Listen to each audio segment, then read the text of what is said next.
sejahtera. Selamat pagi. Okey, sebelum tu hari ni kita akan unboxing satu produk daripada Shopee yang saya baru beli. Produk apa? Kena tunggu lepas ni. Okey. Sebelum tu jangan lupa subscribe, like dan share video ni untuk konten saya. Okey guys, ni barang yang saya baru dapat semalam. Sebelum buka lagi. Jadi jom kita tengok apa benda barang ni. Okey. Jom. Barang ni saya beli minggu ni. Tak sampai seminggu dah sampai. Agak cepat lah dia punya seller untuk Shopee ni. Untuk siapa nak dapatkan barang ni, nanti saya share link dia dekat bawah. Okey. Balut kemas ni pakai JNT.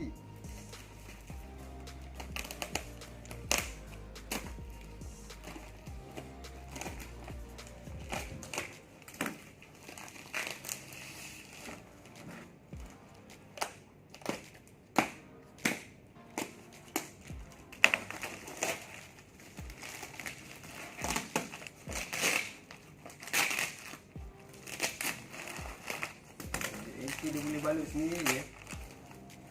Sekarang plastik dia cuma bawa barang je lah kalau macam ni kat JNT. Ada bubble.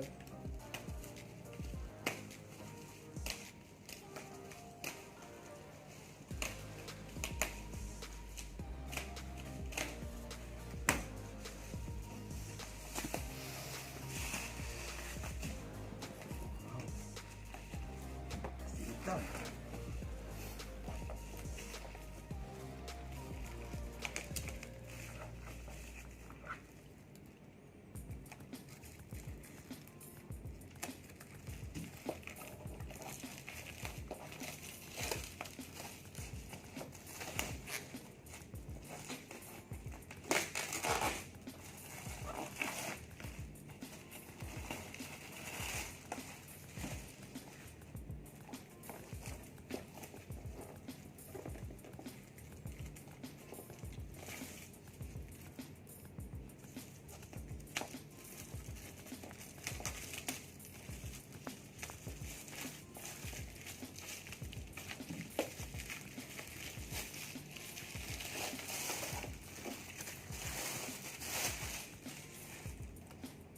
Jom buka.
Okay guys, so sekarang dah siap. Biar kita set up dia microphone untuk studio punya. So mana-mana yang nak buat konti ke kat rumah ke kan, ataupun nak buat live ke apa ke, boleh try benda ni. So agak orang kata berbaloi dengan harga dia.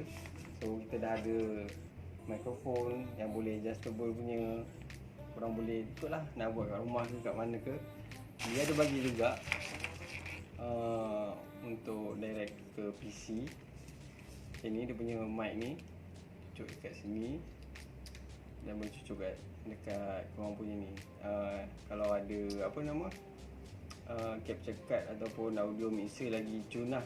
So nanti kita tengok next review saya, sebab barang-barang tu semua saya dah order untuk set up mini studio.